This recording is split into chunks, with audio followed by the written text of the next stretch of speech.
പലരുടെയും വിചാരം നമ്മൾ ഫോറക്സ് ട്രേഡ് ചെയ്യുമ്പോൾ നമ്മൾ ഗസ് ചെയ്യാന്നാണ്. പക്ഷേ ശരിക്കും അങ്ങനെയല്ല. നമ്മൾ ഫോറക്സിൽ സ്പെക്കുലേറ്റ് ചെയ്യാണ് ചെയ്യുക. എല്ലാവർക്കും ഫോറക്സ് ലേണിംഗ് സീരീസിൻ്റെ 5ാമത്തെ എപ്പിസോഡിലേക്ക് സ്വാഗതം. ഫോറക്സ് ട്രേഡിങ് സിമ്പിളായിട്ട് പറഞ്ഞാൽ നമ്മൾ രണ്ട് കറൻസി എടുക്കുമ്പോൾ ഒരു കറൻസി മറ്റൊരു കറൻസിനെ വെച്ച് കമ്പയർ ചെയ്യുമ്പോൾ ഫോൾ ആവോ റൈസ് ആവോ എന്നുമാണ് നമ്മൾ നോക്കുന്നത്. ഫോറക്സ് ട്രേഡേഴ്സ് ഈ കറൻസി വാങ്ങുന്നത് സ്പെൻഡ് ചെയ്യാൻ വേണ്ടിയിട്ടല്ല, പ്രൈസ് മൂവ്മെൻറ്റിൽ ട്രേഡ് ചെയ്യാൻ വേണ്ടിയിട്ടാണ്. ഇപ്പോൾ എക്സാമ്പിൾ പറയുകയാണെങ്കിൽ നീ ഒരു കറൻസി സ്ട്രോങ് ആണ് വിചാരിക്കുകയാണെങ്കിൽ നീ അത് വാങ്ങണം. അല്ല, നീ ഒരു കറൻസി വീക്കാണെന്ന് വിചാരിക്കുകയാണെങ്കിൽ നീ അത് സെല്ല് ചെയ്യണം.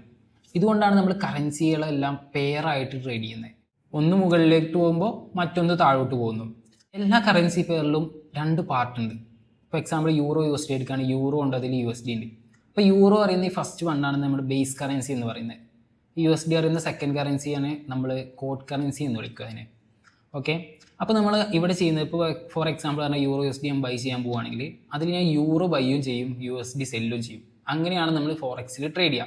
അറ്റ് ദ ടൈം നമ്മളൊന്ന് വാങ്ങുമ്പോൾ ഓപ്പോസിറ്റ് കറൻസി നമ്മൾ എന്ത് ചെയ്യുന്നുണ്ട്, സെല്ലും ചെയ്യുന്നുണ്ട്. സോ പിന്നീട് ആ പ്രൈസ് മൂവ് ചെയ്യുമ്പോൾ നമ്മൾ എന്ത് ചെയ്യും, നമ്മുടെ ട്രേഡ് നമ്മൾ ക്ലോസ് ചെയ്യും.